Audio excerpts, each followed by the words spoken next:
Hey guys, welcome back to Magic TV. My name's Craig. It's 9 o'clock on a Saturday, which means it's time for a Talk Magic. Now, today I am speaking to one of my favorite performers in the whole of the community, and I am not kidding. This is somebody who is an incredible performer.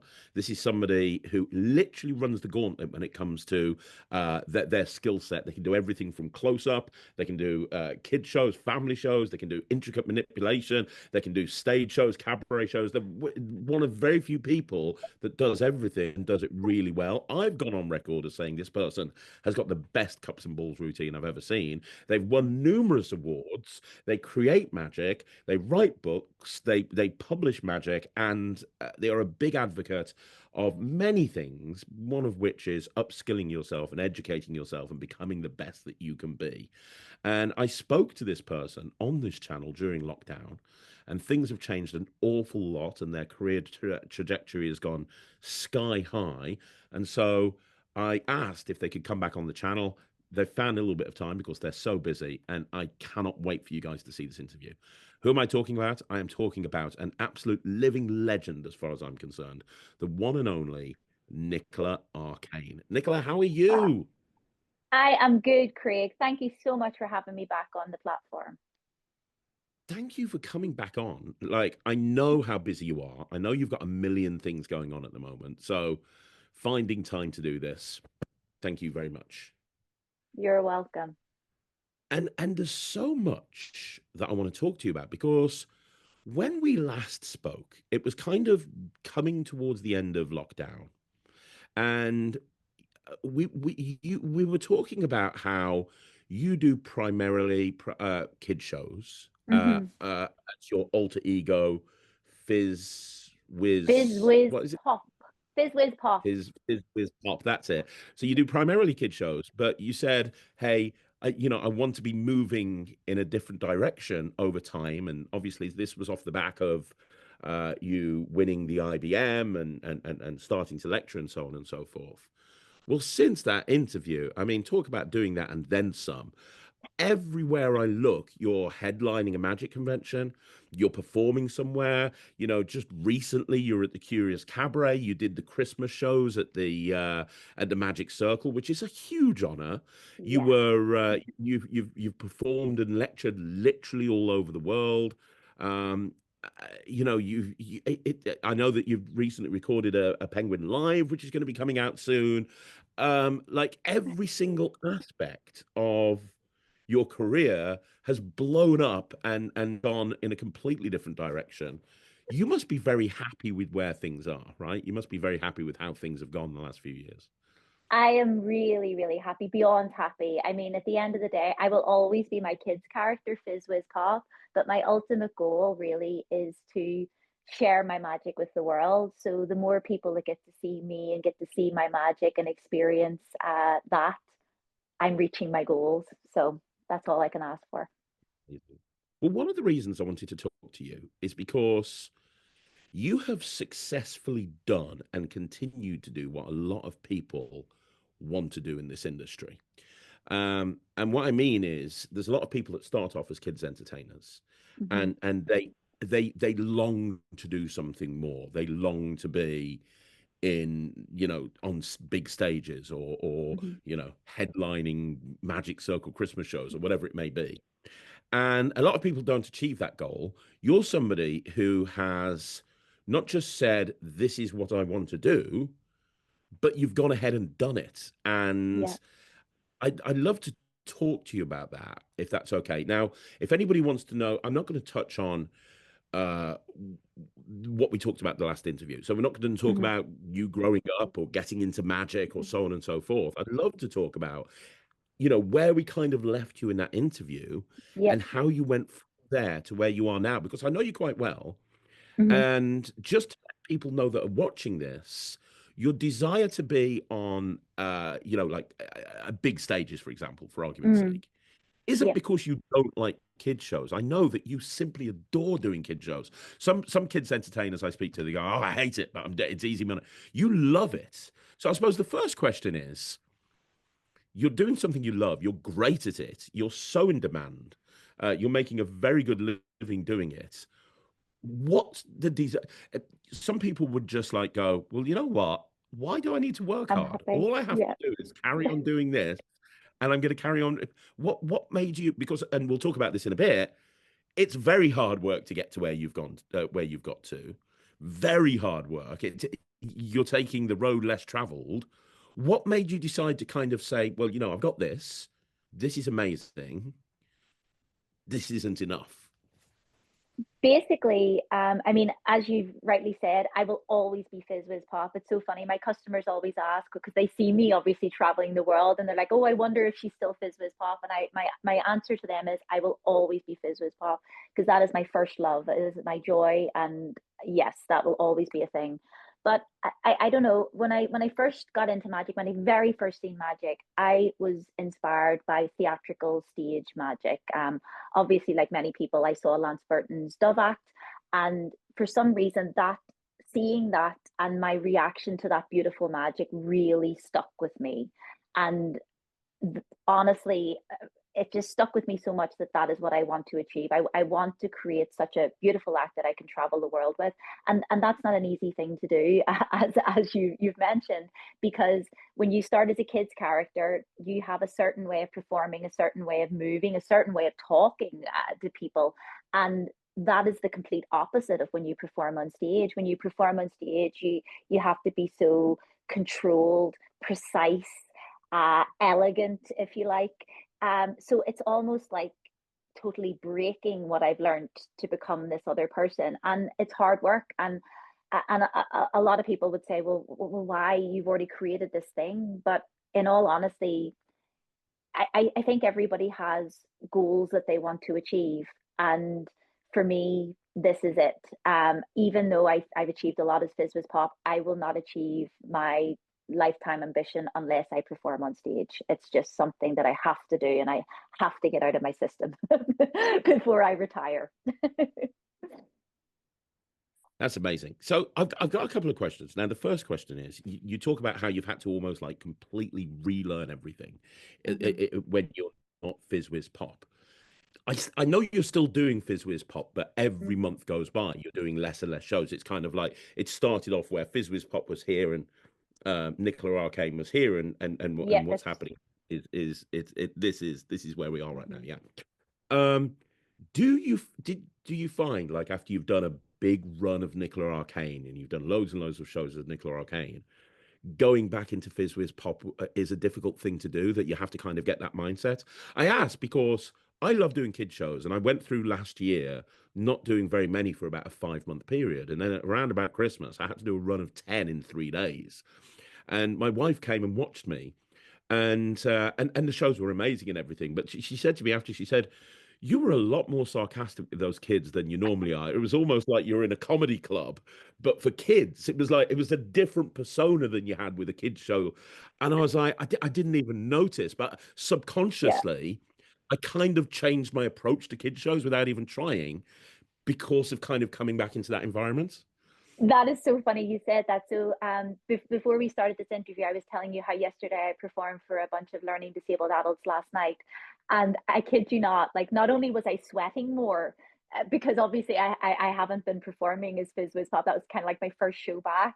I was sweating for some reason, which I never do as Fizz Whiz Pop, and also I was really cheeky, like I was really naughty. I'm not normally like that.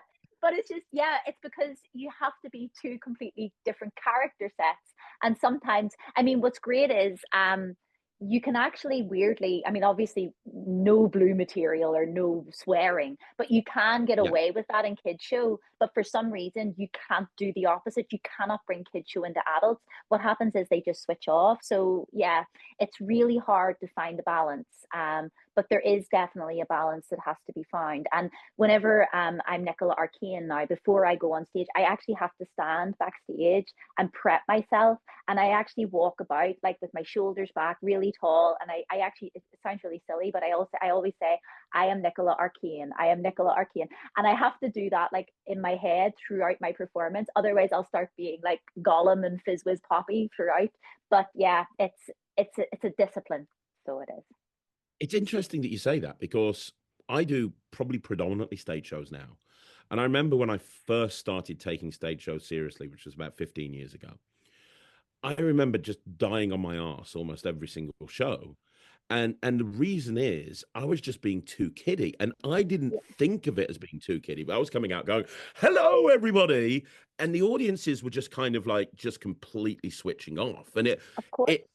it took a while for it to sink in that Craig, who does kid shows, has to completely reinvent how he does everything, like how you walk on stage, how you stand on stage, how you speak to the audience. Every little Mm. thing has to change. It's very difficult. I mean, there are people that can do it. I look at somebody like John Kimmons, and John is a perfect example of somebody. He could stand up in front of 100 adults at a corporate show, and he does a lot of Disney cruise liners, and then he could go and do a kid show, and he's exactly the same character, and he pulls it off. Mm. But I can't do that. I found it No. very, very difficult to try and be that same character. It is very, very difficult to do that. And it's actually interesting when you were saying that there, I was actually thinking, so whenever we play for kids, sorry, kids are used to observing characters and performers, so they watch a lot more, whereas adults need that verbal connection. So you have to really connect with them. So you can't be like introvert or, kind of into your own character as you would be with kids. So I think there's definitely a difference in style that has to be appreciated in order to be good at both things, and some people are Mm. willing to sacrifice that and others aren't, and it is a sacrifice that you have to make, because like I love what I do as Fizz Pop. I can improvise my way out of anything, and it's taken me a while to get there as an adult, and it's kind of sad because Mm. you give that up, but it's worth it in the end because you find an adult way of doing it that suits that audience better than for kids. So. So here's a question for you. Excuse me. So what's the blueprint that you went through to transition from Fizz Pop into Nicola Arcane? Excuse me. What I mean by that is, like I said, there's a lot of kids entertainers that have tried to do this and failed, and you have successfully done it. Mm-hmm. And like, what was the steps that you went through? Because I imagine because Fizz Pop was so well known in the industry, Mm. that would almost be a negative because you've Yeah. performed a lot at conventions, you've performed a lot at Magic Circle events and things like that, Mm-hmm. as well as private events. But was there a kind of a negativity like, she's just a kids entertainer, she Mm-hmm. couldn't do this?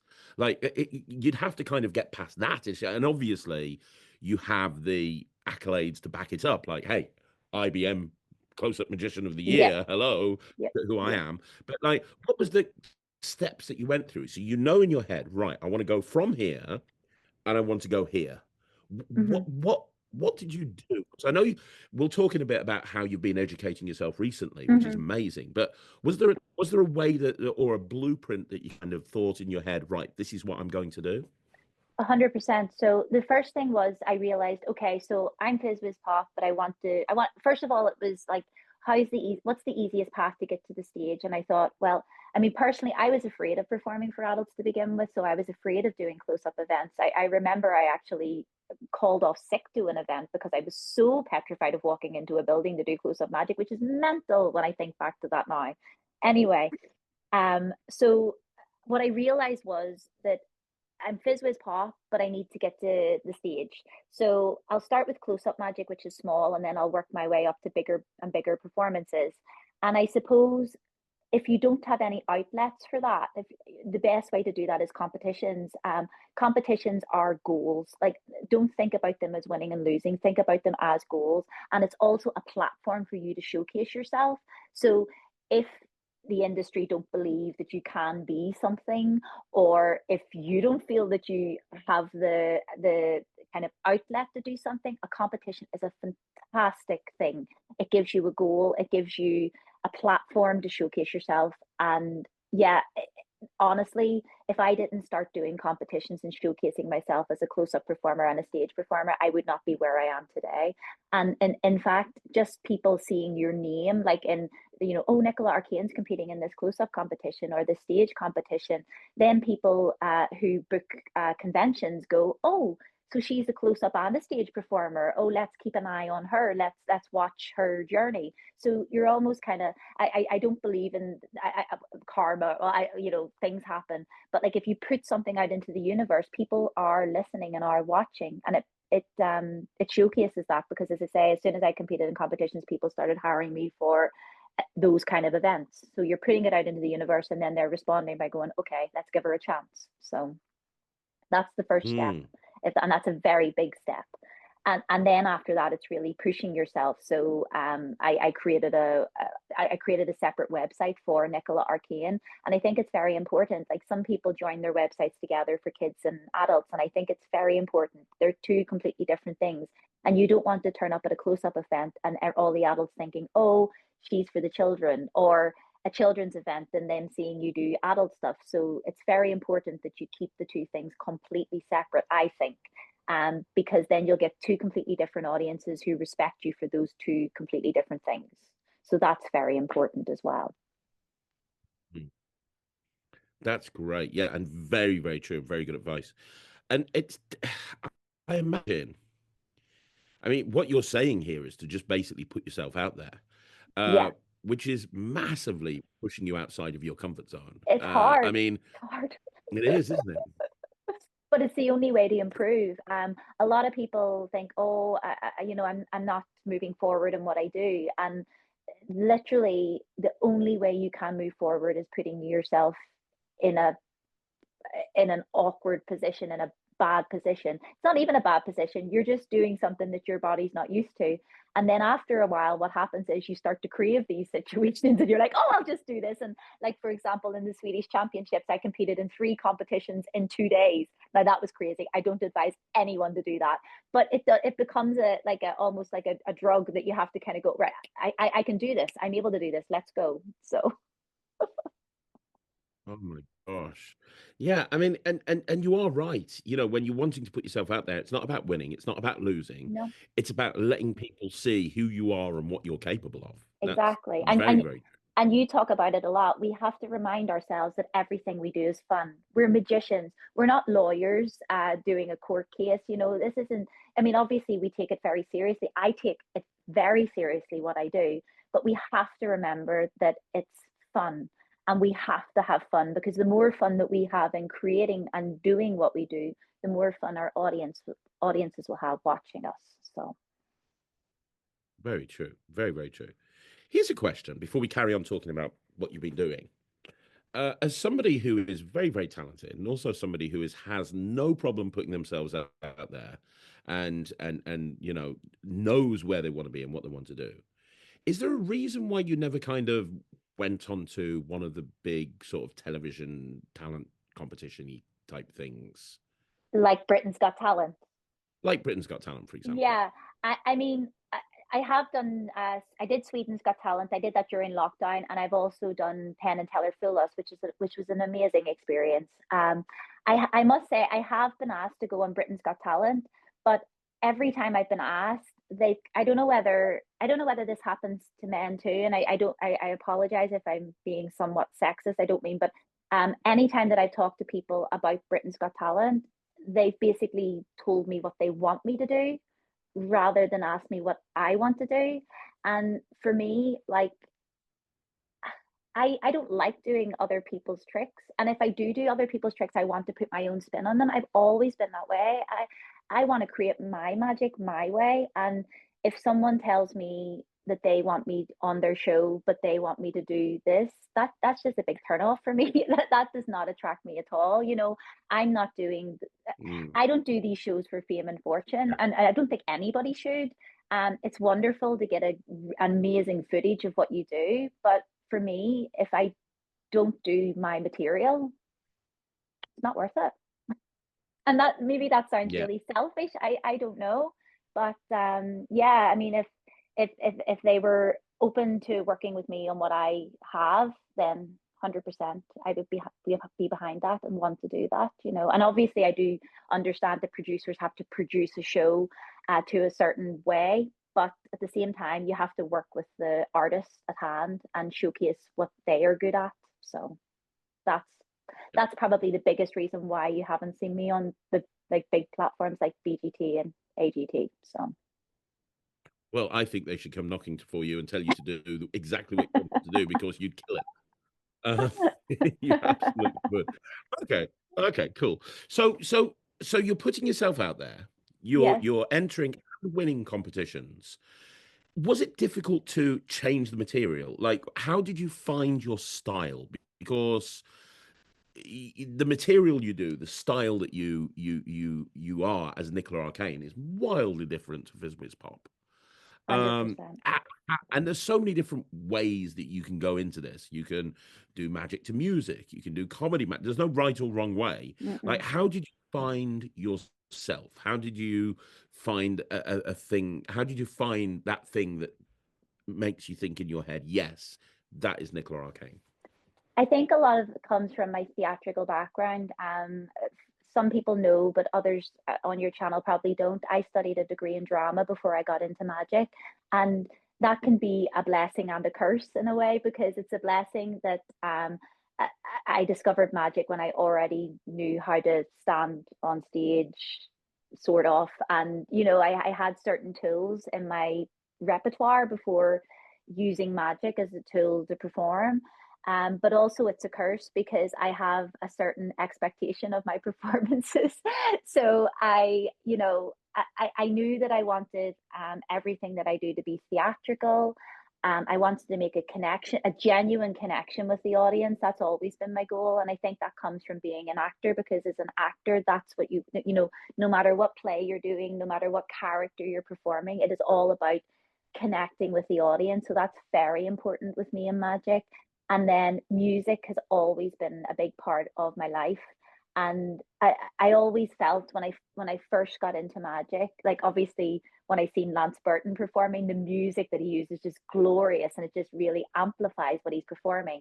But a lot of like the close-up performers that I seen when I first started, and stage performers at conventions, it was just silent and they were just talking. And I just thought, well, what happens if we add music in here? So I started doing it in my kids show first to see whether it would work, and then I started adding it into my adult shows. And music is now a massive part of my performance as a close up and stage performer. I constantly listen to music every single day. I have Spotify; it's the best thing. And yeah, music is. I put as much effort into reading new material as I do listening to music, so that I can bring it all together and make it as theatrical as possible. So, yeah. Wow, that's awesome.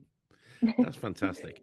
So the next question I've got for you is, like, you achieved a big level of success. We've talked about how you started performing at bigger shows. Like we said, the trajectory is kind of going like this.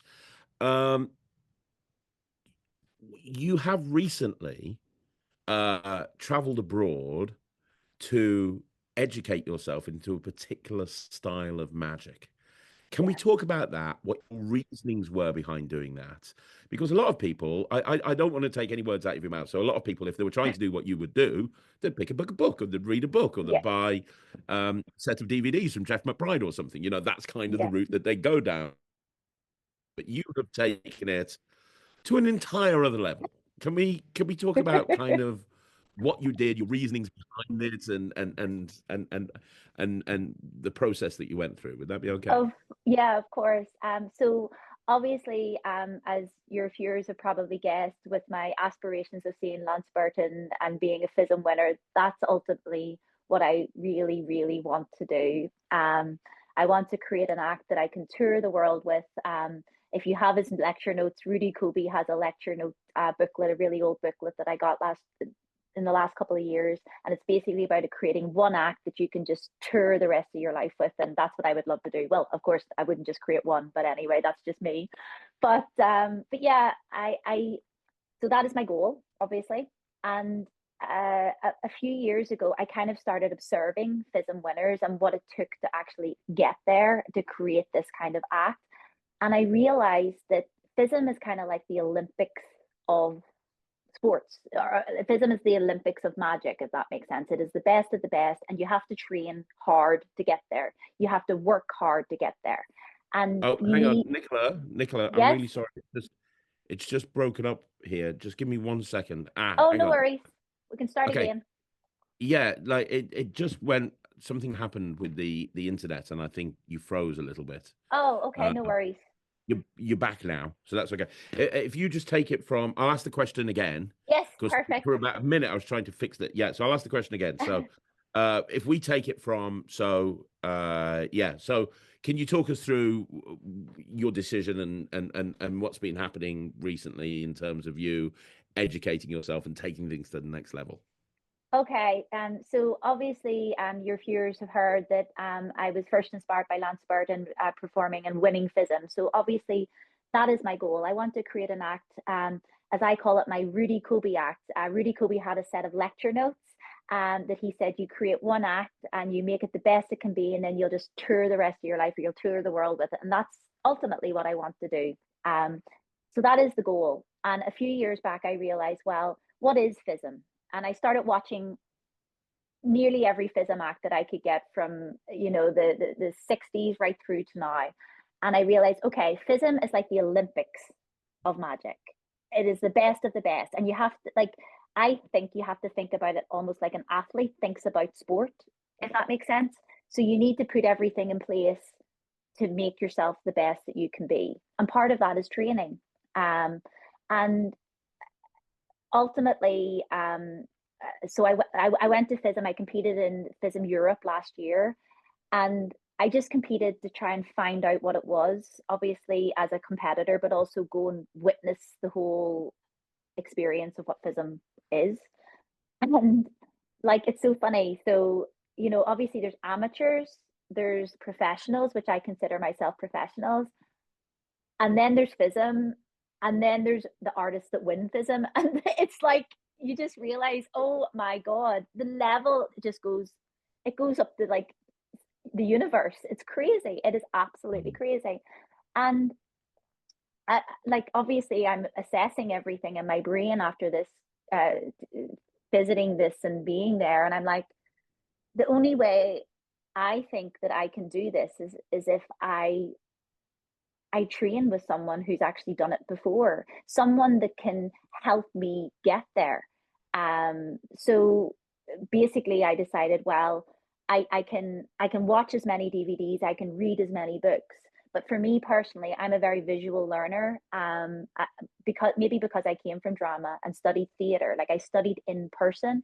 So I really think that the best way to learn magic as well is studying in person. I mentioned to you before, like Ryland is so lucky having you there to physically, like if he's stuck with anything, you can go, no, try this. And, you're physically with him. You can move his hands into position. You can show him. Yeah, there's something about learning in person. So I Yeah. decided, well, I need to study with someone in person.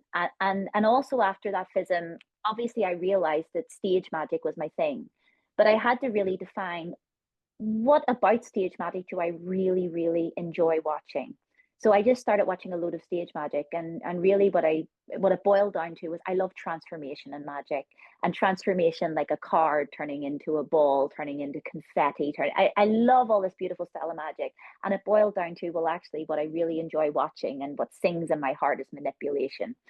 So then I was like, right, so I know that I have to study with someone in person, and I know that what I really want to create is a manipulation magic act. So then I started contacting all the manipulators. And I was like, well, the best for me is the Koreans. So I contacted a load of Korean manipulators, and just by chance, one of them got back to me. Actually, Hun Jung Kim, who I've ended up studying with the last month, just by chance, the week that I all of this came together, he had won the one competition, the first one competition in Blackpool in the February before, and he had posted up on Instagram that he would love to help other people achieve what he has achieved. Like, he's got to the stage in his career. He's been a twice FISM winner. He's won the one. So he's at the stage of his career where he wants to give back. And I just thought, oh, this has come at the really right time. So I emailed him, And I kid you not, I was expecting to get an email like a week away. The next morning, I had an email in his response basically telling me, yes, I will teach you. And he explained two ways of doing it. He said, you can either do it digitally online, I'm teaching people online, or you can come to Korea. But I can recommend that if you come to Korea, it will be much better learning. And I was like, well, yeah, I have to come to Korea. And we added up the figures for that. And I was just like, wow, this is this is something I simply cannot afford by myself. So I applied for funding from the Arts Council of Northern Ireland. I mean, I don't know around the world, but I know in England and Scotland and Wales and Northern Ireland and Ireland, there's like government funding, thanks to the National Lottery and other funders that you can apply for. It's really difficult. It's really difficult to apply. It took me 6 months of altering an application form, submitting it, meeting the funding bodies. It really was a hard process. And I wasn't expecting to get it. But then 4 months later, in November last year, I got the email to say that, yes, we're going to give you the money. And I was just absolutely elated, that all of my hard work had paid off. And it was hard work in a different way. Like usually I'm used to hard working with performance. This was hard work kind of learning how to write for funders, learning how to present myself so that I was eligible for funding. But yeah, so I got the funding and I managed to go to Korea for 25 days and I did 12 2.5 hour lessons most days with Hunjun in Korea. So. And how was that? Tell me how that was. It was phenomenal. And don't get me wrong, it was really, really hard. I mean, you're standing beside a two-time FISM winner. So it's not easy. It really is not easy. And like you really feel in your head, oh, I'm being judged. I'm being judged. And also what happened was and rightly so. So he started the process by looking at some of the stuff that I'd already done. And then he asked me, well, what do you want to do? And I explained to him, I want to create a beautiful magic act. I love transformation. And he was like, right, we need to start from scratch. And it was brilliant because we went out of the rehearsal room. We went into his room where he kind of creates and builds props. We sat down at a table. He gave me a pack of cards and he says, do you know what these are? And I was like, I've no idea. And they are fan production cards. And we literally sat and we waxed the cards together. It felt almost like a Karate Kid. You're sitting at the table waxing cards with this FISM manipulator. And then we literally started from scratch and he taught me a fan manipulation. It's like a 2.5 minute piece to music. And I kid you, it is probably one of the hardest things I've ever had to do in my life. And I'm just now a month in doing this, finally getting everything on time to the music. It's so difficult. Wow. We started with the fan manipulation, and then he also taught me I think it's called Thurston's 5 card trick, thanks to Alex Hishley in Blackpool. So you have 5 cards, you make them vanish and you make them appear, and then they all disappear. And that's one routine I've always seen magicians perform and go, wow. And now I'm actually doing it myself. It's like, yes, it's so cool. And then he also taught me, we started ball manipulation, but we didn't get to the stage where we could perform that one with music because my hands are so small. And it was so funny. By the 5th lesson, he challenged me. He was teaching me to hold 4 balls in my hands and I just couldn't do it. I couldn't move them around. And on the 5th lesson, I kid you not, he's sitting beside me and he says, if you cannot do this tomorrow, we cannot move on. And that was the end of the 5th lesson. And I was like, oh my God, this is serious. So I literally stayed up all night. And the next morning when I went to class, I wasn't sure. He asked me, so how did you get on? And I was like, well, I don't know if I can do this. And he says, right, well, let's go, let's show me. And that's the thing as well. He just he's taskmaster. You just do it. And I did it and I was able to do it. And it was so lovely because he actually stood up, FISM winner, stood up and applauded me for my efforts in being able to do what I did. And it was just incredible. It was incredible. And actually, from that point on, when I broke I broke something and got it, all I did was improve. Like every lesson was just, getting better and better. And I was picking up things more and more. And yeah, and the more lessons I had, I just realized this is really what I want to do. So, Wow, that's amazing. So, I mean, that's incredible. So you're over there for almost 2 weeks, basically. So you're over there for yes, two, and it's fair to say that your knowledge and your ability levels and your understanding of this style of magic that you want to do went. yeah. I have several questions. So the first question is, has that had an impact on all the other magic that you do? The lessons that you learned, has it had an impact on everything else? Because I know just recently you've put one of my favorite routines of all time into your act, which is Benson Burner, which is just a beautiful routine that I've rarely seen anyone do well. Yeah. And it's one of my favorite routines of all time. And I saw the picture of you with the bowl. Like, has that given you confidence to try other things that you know what I'm trying to say? Yeah, 100%. I mean, one of the reasons also why I wanted to study manipulation, it's not a, I mean, obviously manipulators perform beautiful magic. It's learning how to stand on stage. I mean, as I've mentioned before, as Fizz with Pop, I'm very like almost fairy-esque, and I'm very down in myself and shoulders up and character-esque. And when you perform on stage and when you perform for adults, you kind of have to have a different kind of posture. And with training in this type of magic, the posture it's all about the posture and learning how to stand, and also learning where to set your feet. Your feet are very important when you're a stage performer, because wherever you set your feet basically changes how you look and how you present yourself. So a lot of my reasoning, and I'm so glad that it did happen and it is showing now in my magic.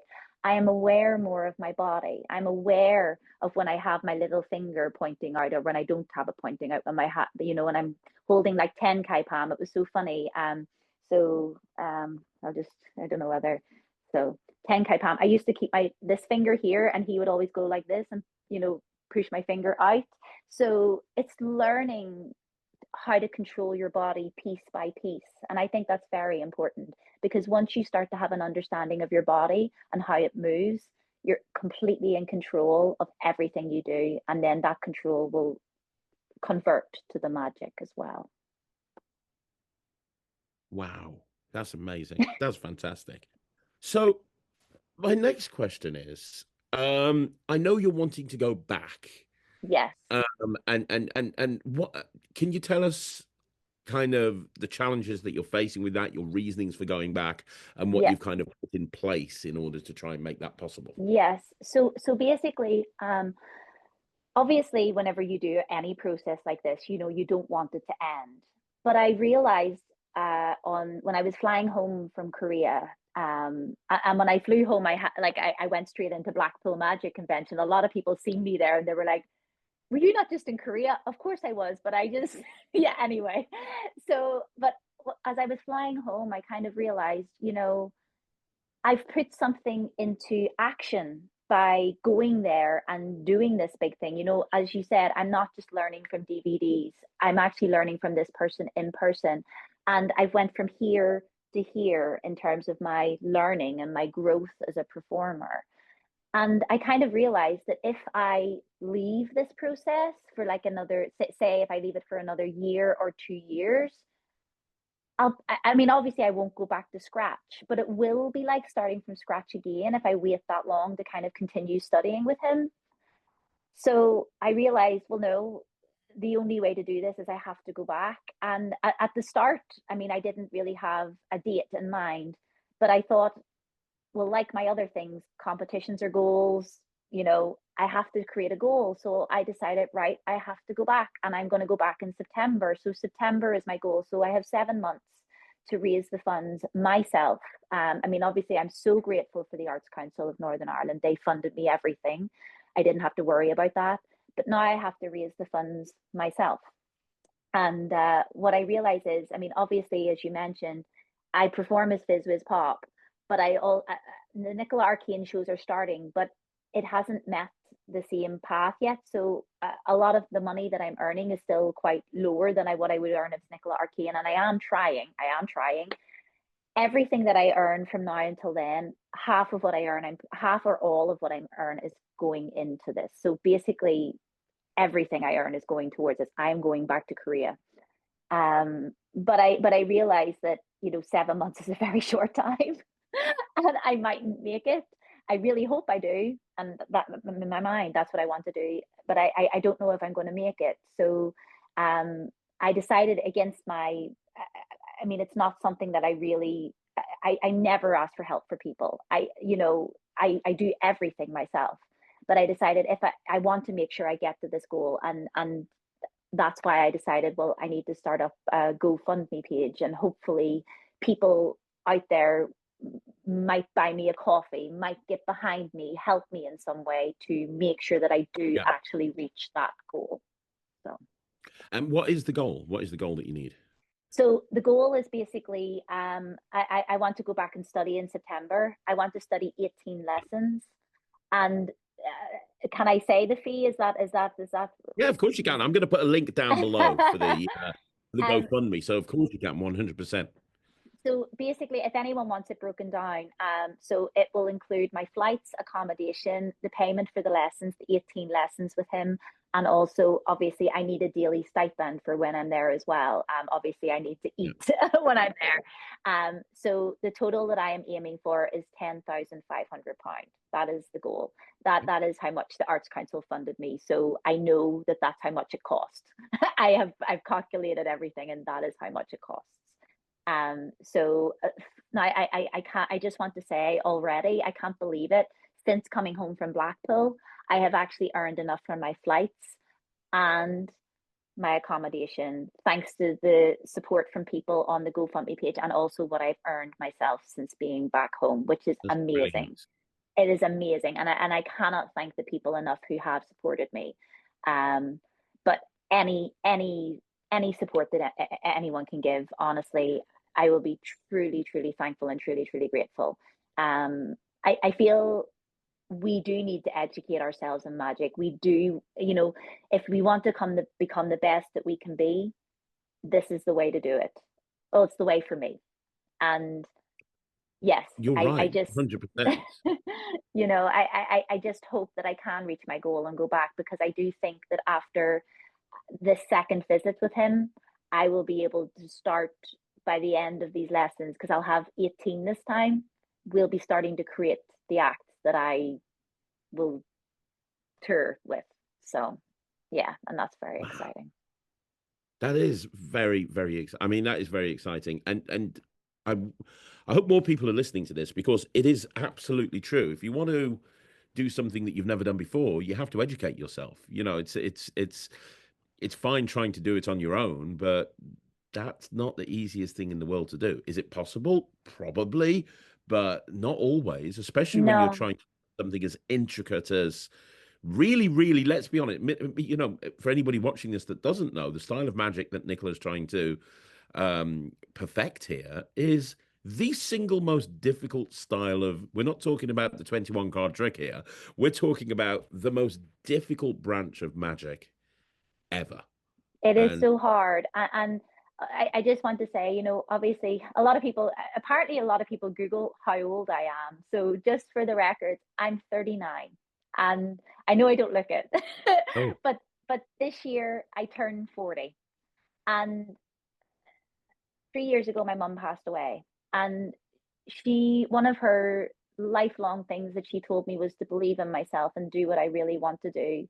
And I think with her passing, I kind of realized I really need to do this now. You know, I'm not a 13-year-old boy who has my whole life ahead, and I can, have the time to do, I need to do this now. And in order to do this now, I need help. And I've got to the stage where I'm asking for it. So if you can help, I would be truly, truly grateful. I really want to do this now. And yeah. that's amazing. And here's the question. What's your goals? I know you're very goal driven, you're very Yeah. goal orientated. And I know 100% you'll hit your goal. You will be in Korea in September. I know you will, because I know you well enough to know that there's no way you won't let that happen. So, what's your goals? Because let's be honest, if I could take a snapshot of what you've achieved right now up until this point, and then I could, if I said to the majority of magicians in this industry, this is what you will have achieved at the end of your career, they'd be like, yeah, I'll have that. That'd be great. What you mean? I've headlined this convention. I've headlined this convention. I've performed on this stage. I've done this. I've lectured here. I've lectured there. I've been flown over and done this. I've been flown over and done. Yeah, I'll have that. That's great. But I love the fact that for you, it's kind of like, yeah, it's great. It's great what I've achieved, but I'm literally just getting started. So as somebody, it's just amazing. And I love that attitude. So somebody who's so goal driven, that has achieved so much, let's just assume for now that September will happen, which it will. What are Yeah. your goals in the industry? What are you wanting to achieve? Basically, I want to perform around the world. Uh, the show, The Illusionists. Oh my God, that's what I would love to do. I want to perform for huge audiences on a huge stage, and I want to be able to stand on that stage proud and show the best magic that I can do, and share my magic with that kind of audience. That is my goal. It's an amazing goal. That is an absolutely amazing goal. Do you want to win FISM? Yeah, I do. Yeah, I can tell. Yeah, yeah. And it's weird because part of me knows inside that when I win FISM, when I win FISM, I can't believe I said it like No, that. Oh I God. love that attitude. That is amazing. Yeah. Part of me knows I'm Uh, just gonna win it. It's a foregone conclusion. It's gonna I happen. can't believe I said that. But anyway, yes. But what I part of me knows inside that, because I know from all of the goals that I've achieved, like it's not going to be life changing. It's not going to be, but for some reason, that is a goal inside me. And life wise, I won't tick it off until it happens. So I will make it happen. It will happen. But ultimately, with that goal, I just want to share my magic with the world. I want to create the best magic for me and for everyone. And because I love magic, I'm like you, Craig. Like magic is my life force. And yeah, I will always love it and try to bring the best to the world. So That's great. And I know I can tell how much you love magic. I really can. I mean, there's absolutely no reason why you can't achieve every single success that you want to achieve and then some. Yeah, I just know you will. I just know you will. And I think if there's anybody that's watching this that wants to take anything from this interview, the thing to take is you got to believe in yourself, because if you don't believe in yourself, how can you expect other people to believe in you at all? You know. exactly. A lot of I don't know, I don't know whether other FISM winners or other people who have done went on journeys like this have realized this too. But one of the biggest things I've learned in the last couple of years is how to think about how I think, because you have to be your number one fan. You have to support yourself, because if you're constantly performing and say you make a tiny mistake that you notice that the audience don't notice, and in your head, like when you get off the stage, you're being really cruel and really mean to yourself, no one benefits from that. You don't benefit from that. Your audiences don't benefit from that. And it's something that we're not taught at school. But I am constantly thinking about how I think. I mean, sometimes it's easier said than done, but it's important that if you want to get to this level, and that you actually train yourself to be kind to yourself. Yeah, absolutely. I've got a friend of mine. He's the number one motivational speaker in the UK, and his name's Brad Burton. And I've seen him speak many times. And one of the things that he says is, he says, never have a backup plan, never have a plan B, because if you have a plan B, it means you don't believe in your plan A. And if you Yeah. don't believe in your plan A, how can anyone else believe in it as well? Yes. If you've got to have absolute, complete, and total conviction in what you want to achieve, and that means setting a goal and going completely 100% hell to leather to hit that goal, and that's what you're doing here.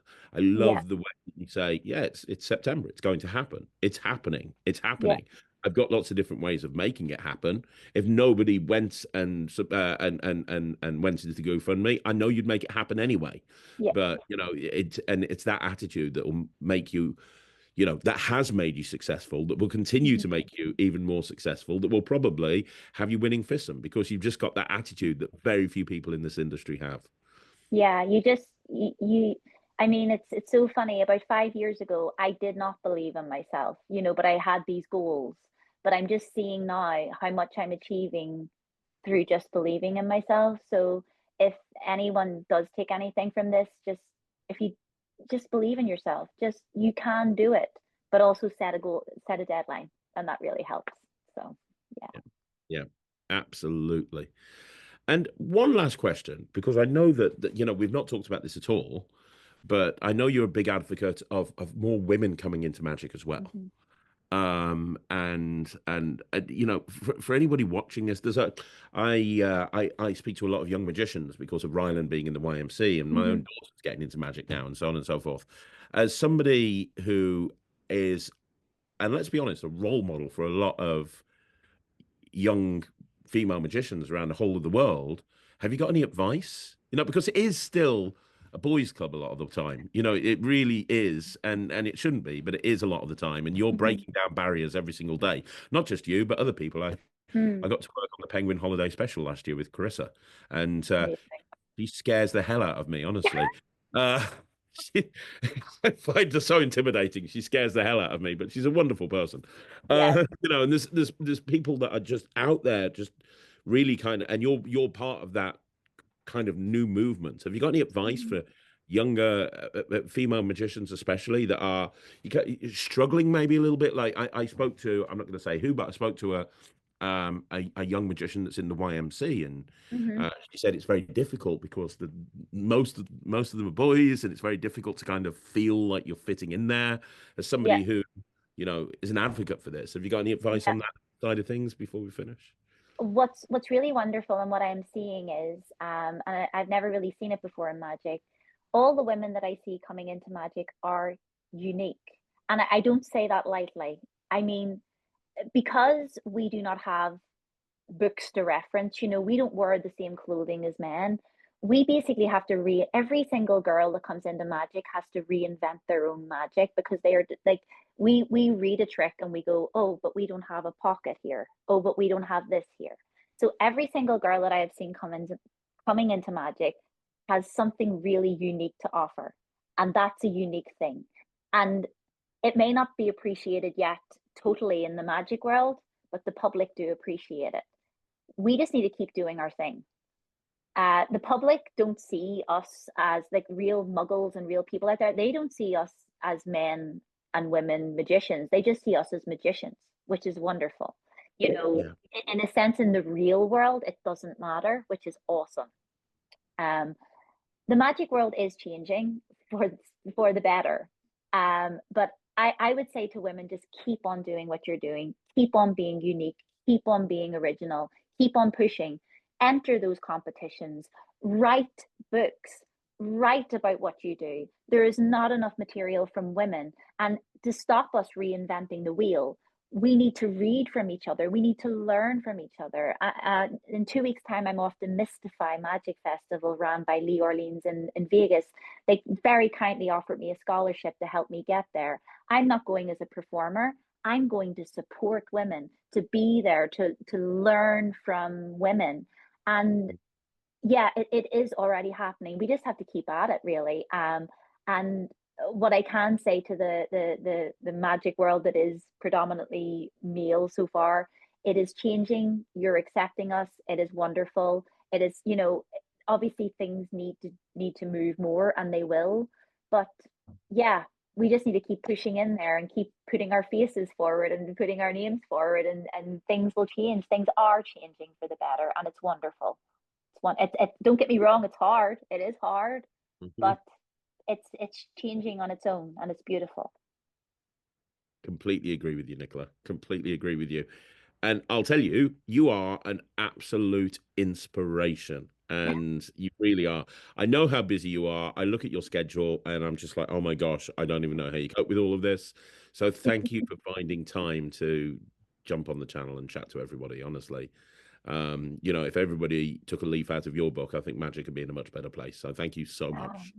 thank you Uh, so much. And thank you for all that you do for our community. It truly is wonderful. ah, you're amazing. Now, I want everybody who's watching this to do me a favor. Go down. There's going to be a link in the description down below. Go down and click on it. It's going to go. It's GoFundMe. We need to support Nicola because she has done so much for this community. She's selfless. If you've ever met Nicola at a convention, you'll know, you know, there's certain people, big names in magic like Nicola is, that when they at a convention, they just avoid you. Not Nicola. She would literally spend hours with somebody who got into magic the day before. She's that sort of person. And now she needs our help. And I, for one, am going to be helping her, and I hope that everybody else does as well. So there's a link down below. Click on it and just like Nicola said, buy her a cup of coffee. Do whatever you can to help, because this is a very, very, very worthy cause. And then we can say when Nicola wins FISM, which she will do, we can say, yeah, I helped put her there. That was us. That was us. We did that. I'm Uh, the people's champion. you're the people's champion. You're the rock of the magic community. Let's just go with that. You're definitely the people's champion, 100%. So guys, link down below. Click on the link. Go support Nicola. Second of all, leave a comment down below. Let us know what you thought. Nicola, one more time, thank you so much for coming on the channel. I really appreciate it. Thank you so much, Craig. Take care. You're amazing. And if you have a convention coming up in your area, your state, I know you're all over the place. You mentioned Vegas. I know that you're doing the Belfast convention in May. I know you've got lots of different things on your diary, lots of different things coming up. If you see Nicola at a convention, just go and watch her because she is phenomenal and you will learn so much. So, on behalf of Nikola Arkane, thank you for jumping on the channel and watching this interview. I will see you again soon. My name's Craig, and this is Magic TV.